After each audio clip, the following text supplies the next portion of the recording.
ఉగాది సందర్భంగా సినిమాని రిలీజ్ చేస్తున్నారంటే ఉగాది పచ్చడిలాగా కమ్మగా ఉంటదనుకుంటే, ఆ పచ్చడిలో వేప పువ్వులాగా చేదు అనుభవం ఇచ్చింది ఈ సినిమా.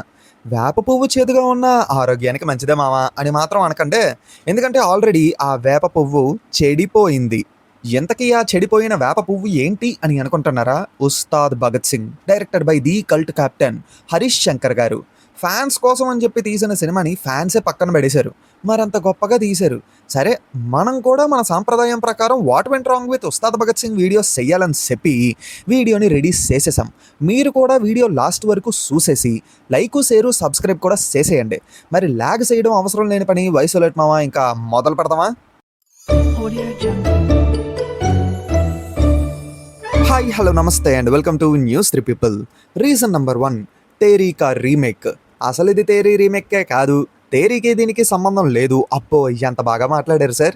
సెకండ్ హాఫ్లో హీరోయిన్ ఫ్రెండ్ డెత్ సీన్ రాకముందు వరకు నేను కూడా నమ్మేశాను ఇది తేరీ రీమేక్ కాదు అని. ఎప్పుడైతే ఆ సీన్ వచ్చిందో వెంటనే ఒకదానికొకటి లింక్ అయిపోయాయి. అప్పుడు అర్థమైంది తేరీ రీమేక్ కాదని చెప్పి తేరీనే అటు తిప్పి ఇటు తిప్పి పిప్పి పిప్పి చేసి మా మొహాన కొట్టారని. నిజానికి కెప్టెన్ గారు, మీరు ఒప్పుకోరు కానీ ఈ సినిమా తేరీ రీమేక్ లానే మొదలైంది. ఆ విషయం మాకు తెలుసు, మీకు కూడా తెలుసు, కానీ మీరు ఒప్పుకోరు అంతే. తేరీ రీమేక్ లా స్టార్ట్ అయ్యింది. శ్రీలీల క్యారెక్టర్ మూవీలోని శారీ కట్టుకొని ఉస్తాద్తోని ఆఫ్టర్ మ్యారేజ్ లైఫ్ని ఊహించుకుంది కదా. ఆ సీన్స్ అన్నీ తేరీ రీమేక్లా స్టార్ట్ అయిన ఈ మూవీ యొక్క ఫ్లాష్ బ్యాక్ సీన్ల కోసం షూట్ చేసినవే. తేరీలో రాధికా గారి రోల్ కోసం అని చెప్పి గౌతమి గారిని కాస్ట్ చేసుకున్నారు. తేరీలోని ప్రభు గారు ప్లే చేసిన కమిషనర్ రోల్ కోసం అని చెప్పేసి ఇక్కడ రామ్కే గారిని కాస్ట్ చేసుకున్నారు. కరెక్ట్గా ఇదే టైంలో తేరీ రీమేక్ ఏంటి అని చెప్పి ఫ్యాన్స్ గోల చేస్తున్నారని చెప్పి ఆ కథని మిగతా మూవీస్లో ఉండే సీన్స్ని యాడ్ చేసి మిక్సీ చేసి అందులో కాస్త మీ రోతను కూడా యాడ్ చేసి మళ్ళీ మిక్సీ చేసి బయటికి తీసుకొచ్చిన అవుట్పుట్టే 'ఉస్తాద్ భగత్ సింగ్'. బుద్ధిగా తేరీలో కొన్ని పార్ట్స్ని ఇన్స్పైర్ అయ్యామండి అని నిజం ఒప్పేసుకొని ఉంటే కనీసం రెస్పెక్ట్ అయినా ఉండేది కదండి. అది కూడా లేకుండా చేసుకున్నారు. అయినా తేరీని రీమేక్ చేసి ఉన్నా ఇంత బ్యాడ్ రెస్పాన్స్ వచ్చిండేది కాదేమో నాకు తెలిసి. Reason number 2, copy paste. ఒకటి సీను, 2 సీను కాదు, సీన్ బై సీను ఎక్కడో చూసినట్టుంటుంది. ఇప్పుడు హాస్పిటల్లో డాక్టరు ఆ అమ్మాయిని ఏం చేశారు అని చెప్పే ఆ డైలాగ్స్ ఎక్కడో విన్నట్టుంటాయి. అప్పుడే గుర్తొచ్చిద్ది ఇది టెంపర్ మూవీలోది అని. ఆబ్వియస్లీ నెక్స్ట్ ఆ అమ్మాయితో ఉస్తాద్ కన్వర్సేషను తేరీ కాపీ పేస్ట్. ఆ నెక్స్ట్ నా ఫ్యాన్స్ లక్షల్లో ఉన్నారని చెప్పిన డైలాగ్ ఉంది కదా, అది కూడా వినగానే ఎక్కడో విన్నామే అని అనిపిస్తుంది. అప్పుడు గుర్తొచ్చిద్ది మాస్టర్ మూవీ. ఇంకా క్లైమాక్స్లోని ఉస్తాద్ బాబు గన్నుతో చేసే విధ్వంసం ఓజీకా క్లైమాక్స్కి స్పూఫ్ లెక్క ఉంటుంది హై. అలాగే ఇంటర్వెల్ తర్వాత పాత బస్తీ సీను దేకితే పటాస్ మూవీలో పాత బస్తీ సీను గుర్తొస్తుంది హై. ఏంట్రా హిందీని కూనీ చేస్తున్నాం అని అనుకుంటున్నారా? మరి సినిమాలో టెర్రరిస్ట్ క్యారెక్టర్లు మాట్లాడుకునే డైలాగులు ఇలానే ఉంటాయి హై. ఈచ్ సీను ఎక్కడో చూసామని చెప్పి ఆలోచించి ఇక్కడ చూసామని చెప్పి వెంటనే గెస్ చేసేస్తాం. అదే మ్యాజిక్. ఇప్పుడు సీన్ సిమిలర్గా ఉండడం వల్ల కంప్లైంట్ లేదు. ఎమోషను, ఇంపాక్టు ఇవి ఉండాలి. ప్రాబ్లం ఏంటంటే 'ఉస్తాద్ భగత్ సింగ్'లో ఉన్న ఈ సీన్స్ అన్నీ ఒరిజినల్కి స్పూఫ్లో ఉంటాయి అంతే. ఎక్కడా కూడా తోడ ఇంపాక్టు, తోడ ఎమోషన్ లాంటివి ఉండవు. అయినా ముందా టెంపర్ వంశీ గారిని ఆ రోల్ కోసం కాస్ట్ చేసుకోవడం ఆపేయండి సార్. మరీ కామెడీగా ప్రతి మూవీలోని ఒకటే కైండ్ ఆఫ్ రోల్ కోసం కాస్ట్ చేసుకుంటారైతే. ఇదైతే మరీ టెంపర్ నుంచి కాపీ పేస్ట్ చేసినట్టు ఉంది ఆయన రోలు. సరే, ఇంకా మనం నెక్స్ట్ రీజన్ వచ్చేస్తే రీజన్ నెంబర్ 3, ఎమోషన్స్. ఆడియన్స్ ఎమోషన్స్ని ఫీల్ అవ్వాలండి, అంతేగాని వాళ్ళని రెచ్చగొట్టకూడదు. ఇప్పుడు ఆడియన్స్కి విలన్స్ మీద కోపం తీసుకొని రావాలంటే మీరు రాసుకున్న సీన్స్ ఉన్నాయి చూడండి. ముందుగా మన మీడియా మిత్రుల సీన్ గురించి మాట్లాడాలి.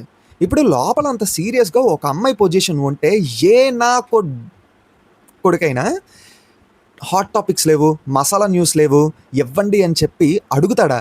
ఒక ఆడపిల్లకి అంత దారుణం జరిగితే తన్ను ఉద్దేశించి ఏంటి సార్ నటిస్తుందా అని చెప్పి అంత దరిద్రంగా మాట్లాడతాడా? అయినో ప్రజెంట్ మీడియా ఛానల్స్ ఏవి కూడా జర్నలిజం రూల్స్ని సరిగ్గా ఫాలో అవ్వటం లేదు.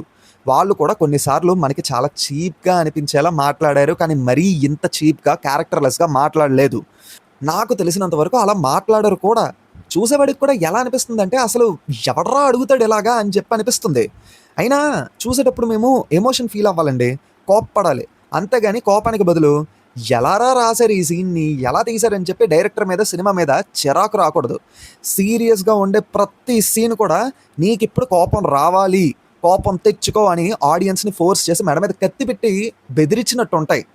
ఇంకా ఫ్రెండ్ చచ్చిపోయిందని చెప్పి శ్రీలీల క్యారెక్టరు సాడ్గా ఉంటే తనని ఆ ట్రామా నుంచి బయటకు తీసుకొని వచ్చేలా ఏమైనా సీన్ అన్నట్టుగా ఉండి ఏదో సాంగో పెట్టుంటే కాస్త ఇంపాక్ట్ అనేది ఉంటుంది. కొంచెం ఎమోషనల్‌గా కూడా అనిపిస్తుంది. అంత సాడ్ సిట్యుయేషన్ తర్వాత ఉస్తాదు మ్యారేజ్ ప్రపోజల్ పెడతాడట. వెంటనే 'దేఖ్ లేంగే సాలా' అని చెప్పి సాంగ్ వస్తుందట. చప్పట్లు. ఏం రైటింగ్ సార్ ఇది. ఇంకా శ్రీలీల డెత్. కనీసం ఆ డెత్‌ని ఫీల్ అవ్వాలంటే ఉస్తాద్ పడిన బాధ మాకు చూపించాలి. అలాంటి ఒక్క సీన్ కూడా రాసుకోలేదు. ఇంకేం చెప్పాలి? Reason number 4 logics. సినిమాల్లో ముఖ్యంగా కమర్షియల్ సినిమాల్లో లాజిక్స్ వెతకూడదు. అది మనందరికీ తెలిసిందే. కానీ చూసేవాడికి ఏంట్రా ఇదే? అసలు ఇలా ఎలా అవుద్ది అనే డౌట్ వచ్చేలా సీన్స్ ఉండకూడదు. పాత బస్తీలో బొట్టు పెట్టుకొని ఎవరు వెళ్ళరా? అసలు మీరు పాత బస్తీకి ఎప్పుడైనా వెళ్ళారా సార్ అనే డౌట్ వచ్చింది నాకు. సరే అది కాదు కానీ నల్లమల్ల ఫారెస్ట్‌లోని టెర్రరిస్టులు ఉండడం ఏంటి? మీకైనా కామెడీగా అనిపించలేదా? అది కూడా బార్డర్ దగ్గర ఉండే బ్యాచ్‌లాగా డ్రెస్సులేసుకొని గన్నులొట్టుకొని ఏంటండి ఇది? కొంచెమైనా నమ్మేటట్టు ఉందా? కనీసం జనంలో కలిసిపోయి వాళ్ళని నమ్మిస్తున్నారన్నట్టుగా ఏదో చూపిస్తే కాస్త నమ్మేటట్టు ఉంటది. మరీ దారుణంగా టెర్రరిస్ట్ క్యాంప్ పెట్టుకొని మరీ ఉన్నారా? అబ్బా! కేక సార్. ఇంకా ఉస్తాద్ గన్నులో ఉండే బుల్లెట్లు లెక్క చెప్పాల్సిన అవసరం లేదా గవర్నమెంట్‌కి? ఎక్కడ పడితే అక్కడ, ఎలా పడితే అలా కాల్చేస్తూనే ఉంటారు. అది కూడా పబ్లిక్ ప్లేసెస్‌లో. Super sir. ఇంకా స్ట్రిక్ట్ పోలీసు నిజాయితీకి మారుపేరు తొక్క, తోటకూర అంటారు. ఉస్తాద్ తాలూకా అని చెప్పి బండి మీద చూపించగానే పోలీసోళ్ళేమో ఆళ్ళని వదిలేస్తారు. ఏంటి సార్ ఇది? స్ట్రిక్ట్ పోలీస్ అంటారు, రూల్స్ మాత్రం ఫాలో అవ్వరా? పిచ్చ కామెడీ ఏంటంటే గన్ను తీసుకొని పబ్లిక్‌లోని శ్రీలీల క్యారెక్టర్ ఫైర్ చేస్తుంది. షబా! ఈ లాజిక్‌ల గురించి నేనైతే ఇంక మాట్లాడలేనయ్యా. నా వల్ల కాదు. రీజన్ నెంబర్ 5 అవసరం లేని సీన్‌లు. బాబు పవన్ కళ్యాణ్ గారు గ్రేట్ డాన్సర్ ఏం కాదు, అది అందరికీ తెలిసిందే. ఈవెన్ ఆయన ఫ్యాన్స్ కూడా డాన్స్ చెయ్యి అన్నా అని ఎప్పుడూ అడగలేదండి. కానీ ఆయన డాన్స్ కోసం అని చెప్పేసి 20 మినిట్స్ సీక్వెన్స్‌ని రన్ చేశారు. 20 మినిట్స్. పిచ్చ కామెడీ ఏంటంటే సంగీత ప్రాక్టీస్ కోసం అని చెప్పి డాన్స్ స్టెప్పులేవో పవన్ కళ్యాణ్ గారు అటు ఇటు తిరిగి వేస్తూ ఉంటే అది చూసి రాశి ఖన్నా అండ్ బ్యాచ్ నవ్వుకుంటారు. తర్వాత గబ్బర్ సింగ్ బ్యాచ్ వచ్చి అన్నా నువ్వు డాన్స్ అయ్యి అన్నా నీ రేంజ్ ఏంటో వీళ్ళకి తెలియాలన్నా అని గోల చేస్తే సేమ్ ఆ సంగీత ప్రాక్టీస్లో వేసిన స్టెప్పులు అంటే అటు ఇటు తిరిగిన స్టెప్పులే మళ్ళీ వేస్తారు. అది చూసి హీరోయిన్ ఓ వావ్ అని ఆశ్చర్యపోతుంది. సూపర్ అండి. ఇంత గొప్ప రైటింగ్ మెహర్ నోలన్ గారి దగ్గర కూడా చూడలేదనుకుంటా అన్నట్టుగా అనిపించింది నాకు. మళ్ళీ చప్పట్లు. ఇంకా సెకండ్ హాఫ్లో భారత్ మాతాకి జై అనే sequence the most worst writing ever. ఈ మూవీతో ప్యారలల్గా వచ్చిన దురంధర్ 2 మూవీలో కూడా ఇలానే భారత్ మాతాకి జై అని చెప్పి ఒక సీన్ ఉంటుంది. ఆ సీన్ ఎలా ఉంటుంది, ఈ సీన్ ఎలా ఉంటుంది? ఇప్పుడు సీన్ చూస్తే ఎలివేషన్ ఫీల్ అవ్వాలి, అంతేగాని ఇరిటేషన్ కాదు. ఎందుకంటే ఉస్తాద్లో ఆ సీన్ చూస్తున్నప్పుడు ఇరిటేషనే వస్తుంది కాబట్టి. అసలు అవసరం లేదన్నట్టుగా ఉండే ఆ సీన్ని అమాయకం ఇరికించం అన్నమాట. అది సంగతి. Reason number 6 dialogues. ప్రాస ప్రాస ప్రాస ప్రతి డైలాగ్లోని ప్రాస. ఈ ప్రాసలతో చచ్చిపోతున్నామండి బాబు. 1, 2 అంటే ఏమో అనుకోవచ్చు, ప్రతి డైలాగు అంతే. అసలు వినటానికి చిరాకు వచ్చింది. డైలాగ్స్ వింటే ఊపి రావాలి, అంతేగాని విరక్తి కాదు. ఇంకా డబ్బింగ్ మూవీస్లో డైలాగ్స్ అయినా కొంచెం బెటర్గా ఉంటాయేమో అని అనిపించింది. మళ్ళీ ఏంటంటే భజన. ఓ భజన. ఎంతసేపు మెయిన్ లీడ్కి భజన చేయడం తప్ప ఇంకేం ఉండదు ఆ మూవీలోని. ఎలివేషన్స్కి భజనకి చాలా తేడా ఉంది. The best example Pawan Kalyan గారి ప్రీవియస్ మూవీ ఓజీనే. Proper elevation stuff. Ustaad Bhagat Singh మాత్రం సర్వం భజనమయం. మళ్ళీ ఇందులో పొలిటికల్ రిలేటెడ్ డైలాగ్స్ ఒకటి.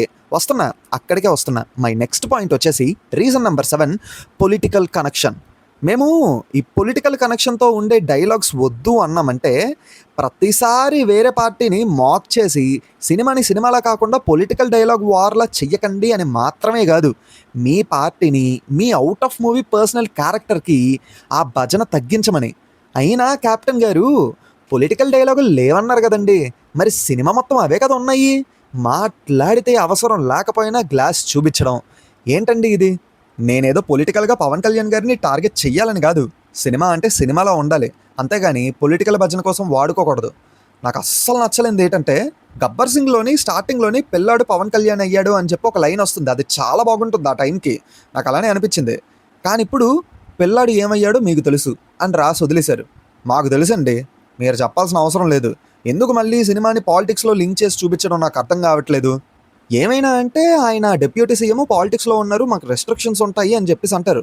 రెస్ట్రిక్షన్స్ ఉంటాయి రైటే, అంతేగాని ఇలా పొలిటికల్ భజన చేసే డైలాగులు పెట్టమని కాదు. యాక్చువల్లీ ఈ టాపిక్ గురించి వేరే వీడియోలో మాట్లాడుకుందాం. ఈ వీడియోలో అయితే సెట్ అయ్యేది కాదు. So let's leave about this topic. Reason number 8 వచ్చేసి టెక్నికల్ డిపార్ట్మెంట్. ముందు ఈ లెక్కలోని మనం సినిమాటోగ్రాఫర్ గురించి మాట్లాడాలి. ఏం డిఓపి అండి బాబు, అది అవుట్డేటెడ్ అని కూడా అనలేకపోతున్నాం. అన్నీ డచ్ యాంగిల్సేనా, ఇంకే టెక్నిక్ వాడాలనిపించలేదా మీకు? లేకపోతే వీళ్ళు ఇచ్చే రెమ్యూనరేషన్కి ఇదే ఎక్కువ అనుకున్నారా? లేదా క్యాప్టెన్ ఇంటర్ఫీరెన్స్ లాంటివి ఏమైనా ఉన్నాయా ఏంటి? ఎటెటో వెళ్ళిపోతూ ఉంటుంది కెమెరా, వింత వింత యాంగిల్స్లోకి తిరుగుతూ ఉంటుంది. ఎడిటింగ్ అయితే మరీ దారుణం అండి. ఒక దగ్గర పవన్ కళ్యాణ్ గారు 2 సార్లు జీపు దిగుతారు. ఎడిటర్ ఎలా అప్రూవ్ చేశాడయ్యా అని నేను అనుకున్నాను. క్యాప్టెన్ పైత్యం అని చెప్పి ఆ తర్వాత అర్థమైంది. 2 షార్ట్స్తో తీస్తే ఆ 2 నచ్చాయట, అందుకే 2 పెట్టేశారట. వా అన్నా వా, మళ్ళీ చెప్పట్లు. ఇక్కడ మనం ఇంకో వ్యక్తి గురించి కూడా మాట్లాడేసుకుందాం. ఆయనే మన తమనన్న. నాకు తెలిసినంత వరకు తమనన్నకి క్యాప్టెన్కి మధ్య ఒక చిన్నపాటి కన్వర్సేషన్ అయ్యి ఉంటుంది. తమనన్న ఏమో 10 రోజుల్లో సినిమా రిలీజ్ పెట్టుకొని ఇప్పటికిప్పుడు బీజిఎం చేయమంటే నేను ఎక్కడ చేస్తాను బావా అని ఉంటారు. క్యాప్టెన్ ఏమో నువ్వు అంత కంగారు పడక బావా, సింపుల్గా ఓజీ మూవీలో మిగిలిపోయిన బీజిఎంలు, బేబీ జాన్లో మిగిలిపోయిన బీజిఎంలు, డాకు మహారాజులో మిగిలిపోయిన బీజిఎం, ఈ 3 మిక్సీ కొట్టేసి బయటికి తీసి ఒక లిరిక్ ఏదైనా యాడ్ చేస్తామనుకో, అదే మన సినిమా బీజిఎం అన్నమాట అని చెప్తే దాన్ని తమనన్న సీరియస్గా తీసుకొని వాడేసి ఉంటారు. అలా వచ్చిన అవుట్పుటే ఉస్తాద్ భగత్ సింగ్ బీజిఎం. మీరు కరెక్ట్గా వినండి, డాకు మహారాజ్ బీజిఎం అయితే ఇంకా క్లియర్గా వినిపిస్తుంది. ఎందుకంటే ఆ బీజిఎం బాగా వైరల్ అయ్యింది కాబట్టి. ఎందుకంటే ఫస్ట్ డే థియేటర్లోని ఆ బీజిఎం అనగానే నాకు ఫ్యూజ్లు ఎగిరిపోయి, ఎలా వాడేశారా ఈ బీజిఎం ఎక్కడ అని చెప్పి. అండ్ వన్ మోర్ థింగ్, తమనన్నకి ఎవరైనా కొంచెం గట్టిగా చెప్పండి అయ్యా, లౌడ్గా బీజిఎం కొడితే ఊపిరాదు, తలనొప్పి వస్తుంది. సెకండ్ హాఫ్లో బీజిఎం రిపిటేటివ్గా ఉంది, దానికి తోడు తలనొప్పి వచ్చింది. నిజంగా అలానే అనిపించింది. ఇక మన రీజన్ నెంబర్ 9 వచ్చేసి నో స్టోరీ బట్ అమాయకం ఇరికించం. మ్యాటర్ ఏంటంటే ఈ సినిమాలో ఒక ప్రాపర్ స్టోరీ లేదు. సీఎంని సేవ్ చేయాలంటావు, టెర్రరిస్టులు అంటావు, సనాతన ధర్మం అంటావు, అమ్మాయి కోసం రివెంజ్ అంటావు. ఇదంతా కాదని ఎక్కడి నుంచి వచ్చిందో తెలీదు దేశభక్తి అంటావు. రాసిన తీసిన క్యాప్టెన్కైనా క్లారిటీ ఉందో లేదో అనే డౌట్ వచ్చింది నాకు. లిటరల్లీ ప్రాపర్ స్టోరీ లేదండి. అసలు సనాతన ధర్మం అండ్ దేశభక్తి పాయింట్స్ అయితే అమాయకం ఇరికించం అన్నట్టు ఉంటాయి. చెప్పాను కదా, తేరీని తీసుకొచ్చి తిప్పి తిప్పి ఈ అమాయకం ఇరికించం అన్నట్టుగా అన్నీ ఇరికించేసి లాస్ట్గా ఆ మాడిపోయిన పప్పుని అబ్బో తోపు అని చెప్పి మనకి చూపించారు. Reason number 10 other elements. ఒకటి, మూవీలో చాలా చోట్ల లిప్సింక్ అయితే మిస్ అయింది. మెయిన్ పవన్ కళ్యాణ్ గారు అక్కడ ఏదో మాట్లాడుతూ ఉంటారు, డైలాగ్ ఏదో వస్తూ ఉంటుంది. కొన్ని చోట్ల అయితే అసలు మాట్లాడుతున్నారా లేదంటే బ్లా బ్లా బ్లా అని అంటున్నారా అనే డౌట్ వచ్చింది. ఇంకా రాశి గారు ఎలా ఒప్పుకున్నారండి బాబు. అసలు శ్రీలీల గారు చేసిన రోలు రాశి గారు చేసి ఉంటే బాగుండేది. ఎందుకంటే శ్రీలీల గారు కళ్యాణ్ గారి పక్కన చూస్తే హీరోయిన్లా అనిపించలేదు. వాళ్ళిద్దరిని చూస్తున్నంతసేపు బాబాయ్ కూతురుని చూస్తున్నట్టుంది. మీరేమనుకున్నా ఇదే నిజం. ఇంకా రాశి గారిని ఆ రోల్లో పెట్టుంటే ఎలా అనిపించి ఉండేదే కాదు. ఎందుకంటే శ్రీలీల గారు మరీ చిన్నపిల్లలా కనిపించారు. ఇంకా ఫ్యాన్స్ కోసం అని చెప్పి సినిమాలు తీయడం మానేయండి సార్. ఫ్యాన్స్ కోసం సినిమాలు తీసి భజన చేసుకుంటూ ఉంటే ఇంకా మిగతా ఆడియన్స్ ఏం చూడాలి? యాక్చువల్లీ ఈ ఫ్యాన్స్ భజన అనే టాపిక్ మీద వీడియో ప్లాన్ చేస్తున్నాను. చాలా సీరియస్ టాపిక్ ఇది, కొంచెం జాగ్రత్తగా రాయాలి. తప్పకుండా డిస్కస్ చేద్దాం. సో ఫైనల్లీ ఇది సంగతి. ఉస్తాద్ భగత్ సింగ్ ఉస్ఫటక్ అని అవ్వడానికి రీజన్స్ అయితే ఇవే. ఫైనల్లీ అది సంగతి. మరి ఉస్తాద్ భగత్ సింగ్ మూవీ చూసిన తర్వాత మీకేమనిపించింది? మీ హానెస్ట్ ఒపీనియన్ని కామెంట్స్లో చెప్పండి. అండ్ ఇంతవరకు ఈ వీడియో చూసారంటే ఐ గెస్ మీకు ఈ వీడియో నచ్చే ఉంటుంది. సో డెఫినెట్లీ ఈ వీడియోని లైక్ చేయండి. అండ్ మీ సర్కిల్లోని సినీ లవర్స్ లాంటి వాళ్ళు ఎవరైనా ఉంటే మా ఛానల్ని తప్పకుండా షేర్ చేయండి. వాళ్ళు కూడా నచ్చితే మన కాంటాక్ట్ని ఫాలో అవుతూ ఉంటారు. అండ్ చాలామంది వీడియోస్ చూస్తున్నారు, లైక్ చేయట్లేదు అండ్ సబ్స్క్రైబ్ అయితే అస్సలు చేయట్లేదు. వీడియోస్ అన్నీ చూస్తున్నప్పుడు సబ్స్క్రైబ్ కూడా చేసుకుంటే బాగుంటుంది కదా. సో సబ్స్క్రైబ్ చేసేయండి. కొత్త వాళ్ళు ఎవరైనా ఇప్పుడే మా ఛానల్ చూస్తున్నట్టయితే మేము ఇంతకుముందు చేసిన వీడియోస్ని, మా కాంటెంట్ని విజిట్ చేయండి. కాంటెంట్ నచ్చితే తప్పకుండా సబ్స్క్రైబ్ చేసుకోండి. అది సంగతి. మళ్ళీ కొత్త వీడియోతో మీ ముందుకు వచ్చేస్తాం. Until then take care and bye bye.